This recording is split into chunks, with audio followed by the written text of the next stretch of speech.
Hello mga kababayan. Kasama niyo po ngayon si Ka Eric sa isa na namang video analysis at video talakayan.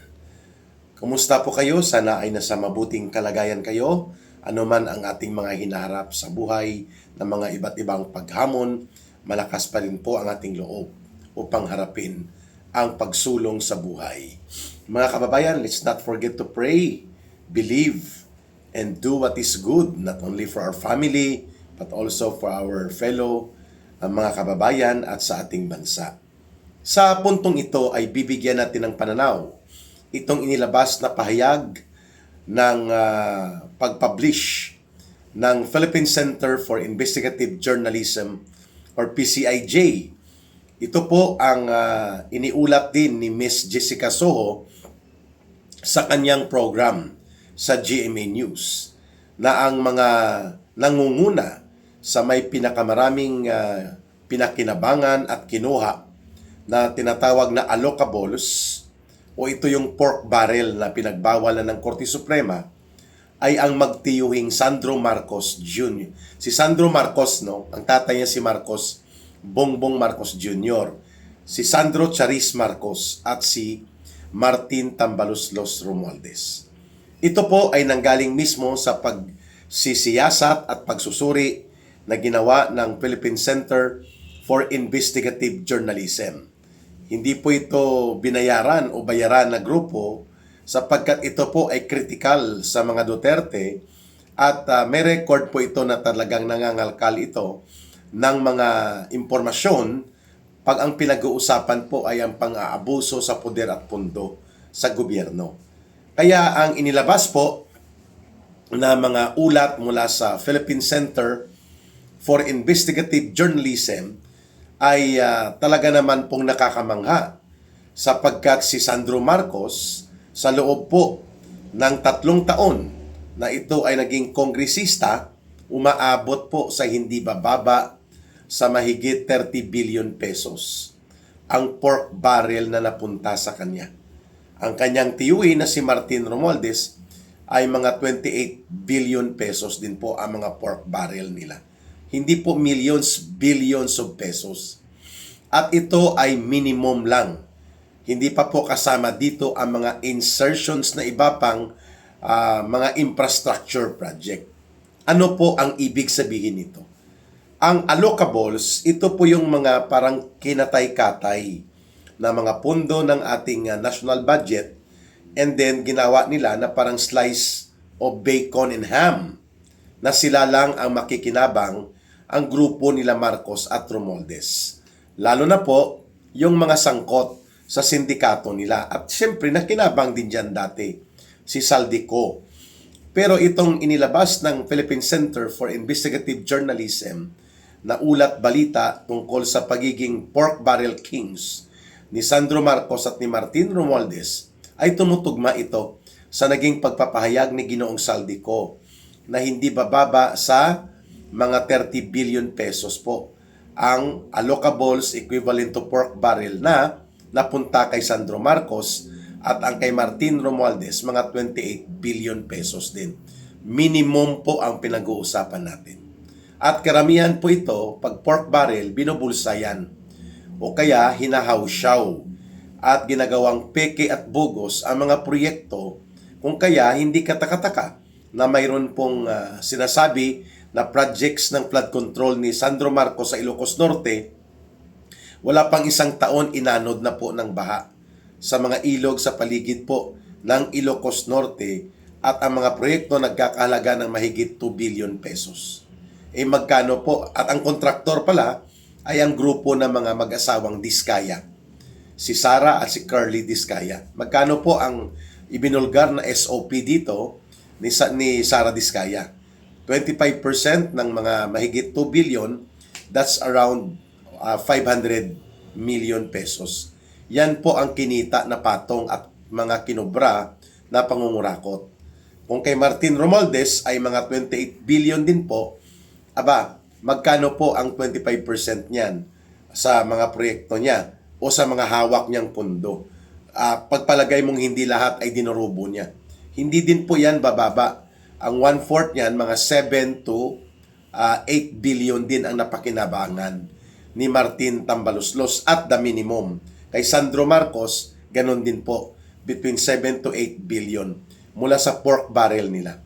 Ang pork barrel po ay ipinagbawal na ito ng Korte Suprema sapagkat ito po ay hindi pwedeng gawin na ang mga pundo ng gobyerno ay ang kongresista ang magtatakda lump sum, parang buong pundo sa kanya, halimbawa 30 billion, siya na ang bahala kung paano niya ipatupad. Hindi po yan pinapayagan ng batas. At pati po ang Korte Suprema ay nagsalita na tungkol dyan. Ngayon, binago nila ang pangalan, insertions and allocables. At lumalabas na hindi po ito binigyang pansin at pilit na iwinawaksi o itinatago sa ilalim ng banig ni Marcos Jr. na ang kanyang anak na si Sandro Charis Marcos ay numero 1 pala na nangunguna sa may pinakamaraming allocables equivalent to pork barrel. Subalit, walang investigasyong matino. Humarap nga siya sa tinatawag na committee dito sa session na tinatawag niyang executive session kasama po ang ICI. Subalit, hindi din po ito na ilabas ang anumang mga bahagi ng naturang executive session. At ang seste, si Martin Tambaluslos ay ganun din pong ginawa. After 1 week, inabsuelto na siya ng ICI. Wala pong malinaw na paglalahad kung bakit inabsuelto si Martin Tambaluslos at ganun din po malamang ang mangyayari dito kay Sandro Marcos. Kaya nga how whitewash, walang saysay, walang silbi, inutil at ito ay pang cover up lang.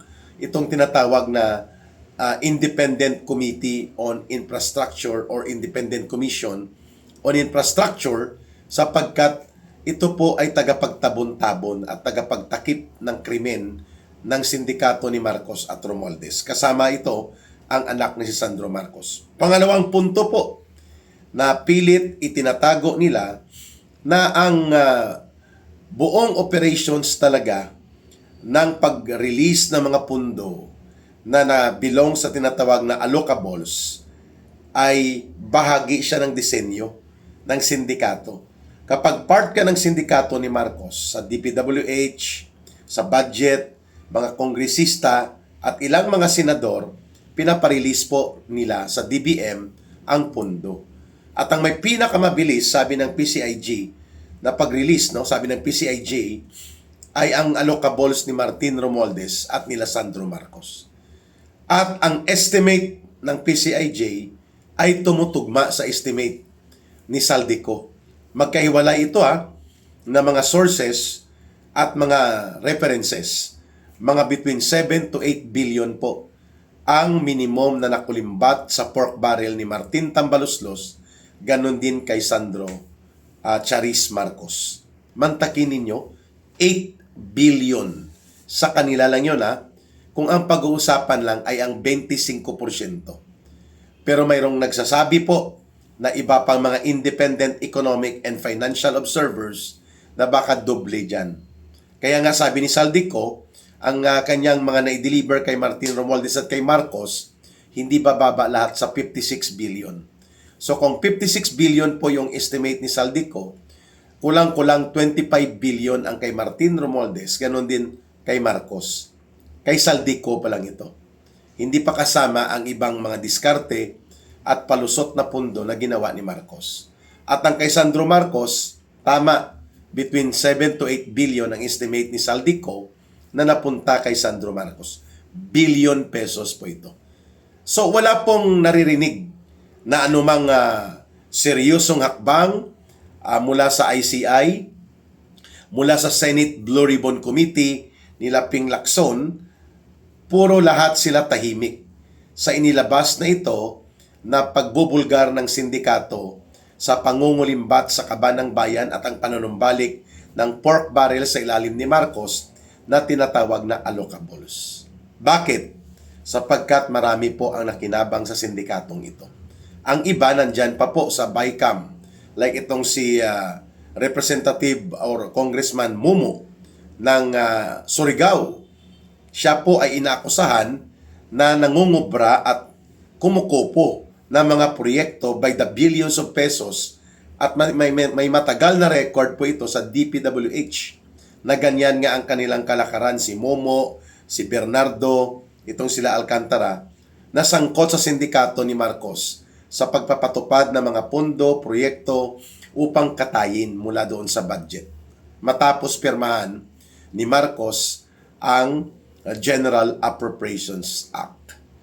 Pangatlong punto po na nagpapatotoo, ang lahat ng isinalaysay ni Saldico, mga ibinunyag ni Sergeant Gutesa at naunang sinumpaang salaysay na mag-asawang Diskaya, the supercontractors na involved din po dito sa mga pangungontrata sa proyekto ni Sandro Charis Marcos doon sa Ilocos Norte at mga ibinunyag mismo ni Ginoong Saldico, lahat tumutugma dito sa independent sources ng mga nabuo na report ng pagsisiyasat at pagsusuri na ginawa ng Philippine Center for Investigative Journalism. So ano ang ipinapakita nito? Na totoo na umiiral ang sindikato sa gobyerno ni Marcos at ang mga punong salaring kriminal na sangkot upang ipatupad ang pagsindikato, pangungulimbat at pangungurakot sa pundo ng bayan ay si Martin Romualdez, sila Sandro Marcos, nang magkakabarkada pa sila ni Saldico, pinoprotektahan sila ngayon ni Marcos. Samantalang nagkaroon lang ng selective targeting laban kay Saldico para po siya ang maging scapegoat. Sa kanya ibubunton ang lahat ng sisi, gagawin siyang mastermind, which is highly unbelievable, sabi ng PCIJ. Kung ganito kalawak ang mga pagbibigay ng allocables or pork barrel, wala ito sa poder ng isang kongresista lang. Meaning, hindi kayang gawin ni Saldico na siya lang.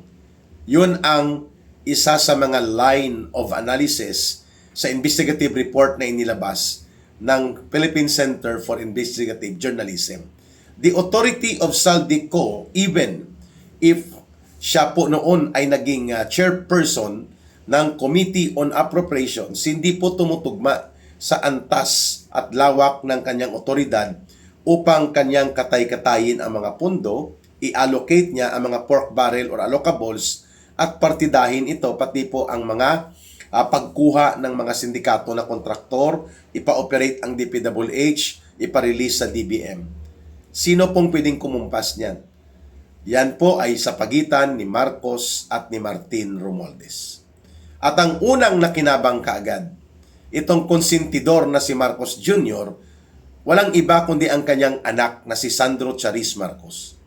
Pinakinabangan ng todo ang allocables or pork barrel at ang kahindik-hindik na amount 30 billion pesos minimum.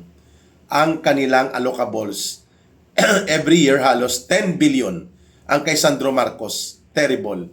Ang kay Martin Romualdez, 10 billion. Pero lumabas din po sa ulat ng PCIJ na noong 2025 may 17 billion pesos pa si Martin Romualdez na sariling pork barrel na itinago niya na budget daw ng House of Representatives. Ipinasok niya ito as insertion sa 2025 General Appropriations Act. Binulgar din po ito ni Saldico. 17 billion pesos po ito. Sa kay Marcos Jr. sa Office of the President, 5 billion ang additional insertions for 2025 budget. Hindi pa kasama ang allocable ni Marcos na 100 billion pesos na insertions. Terrible.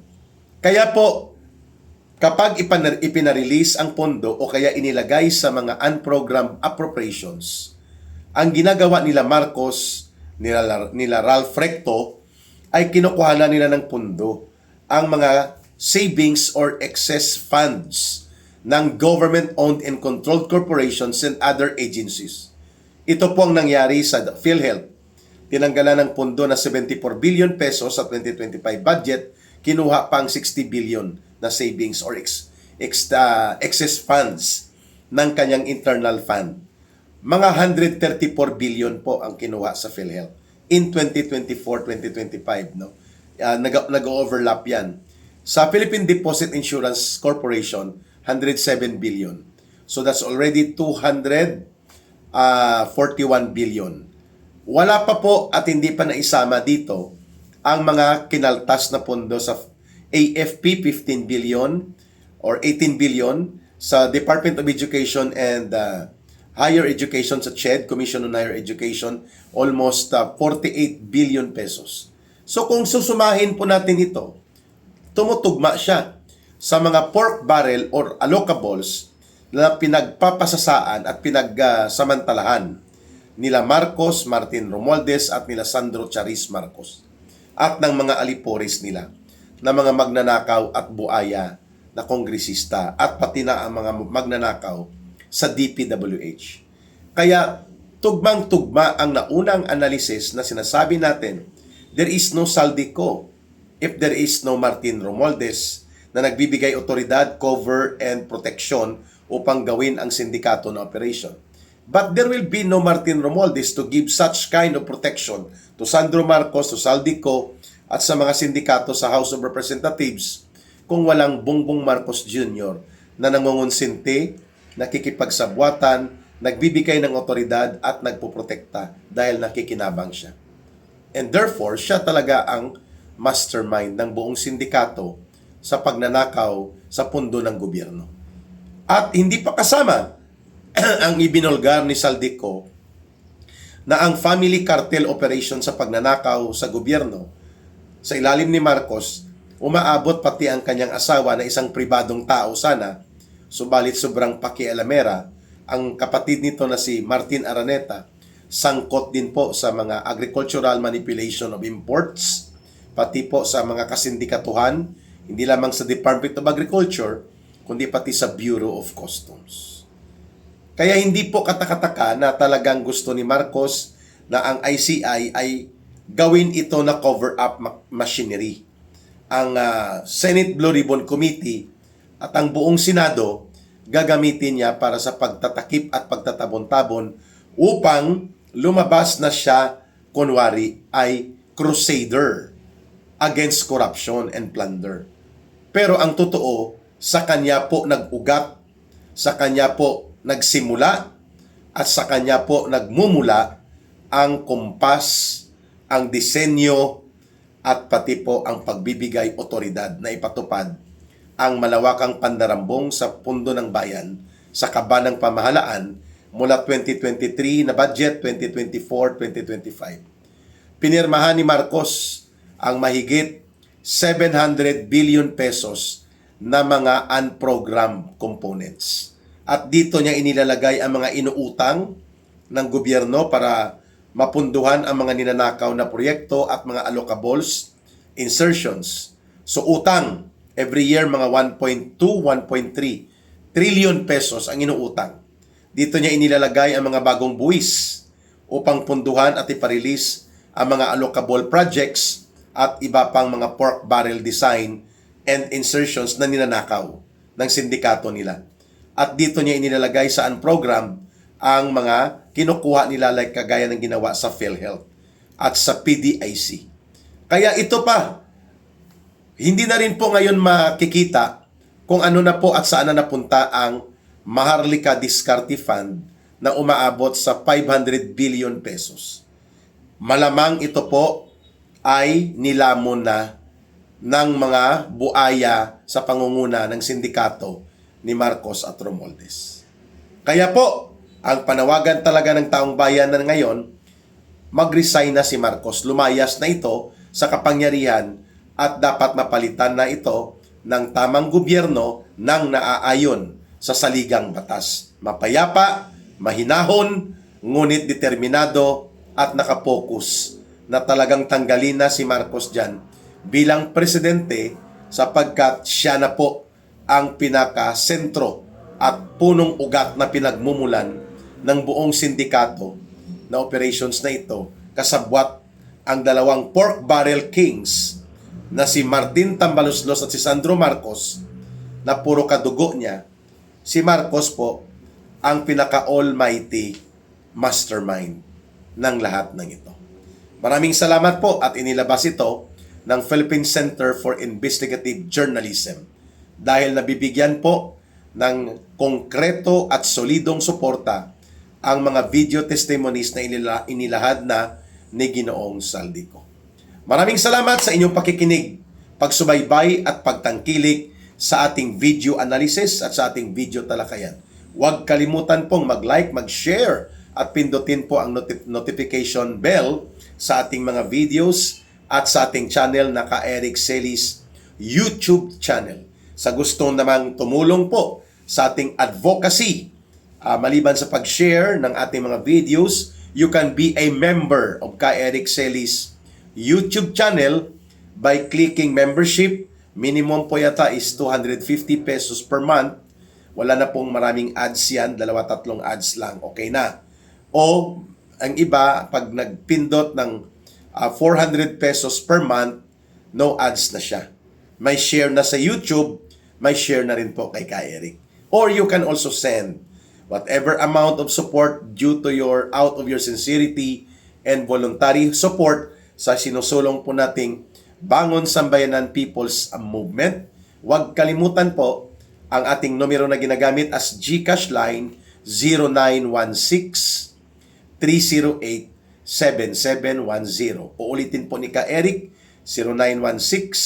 0916-308-7710. You can coordinate also kung hindi GCash ang inyong ipapadalhan. Diyan na rin pong GCash, you can coordinate kay Langging Rohilda Celis po ang pangalan ng numero ng GCash natin. Mga kababayan, mahalin po natin ang bansang Pilipinas. Walang ibang magmamahal nito, kundi tayo ring mga Pilipino. Para sa Diyos at sa Pilipinas nating mahal.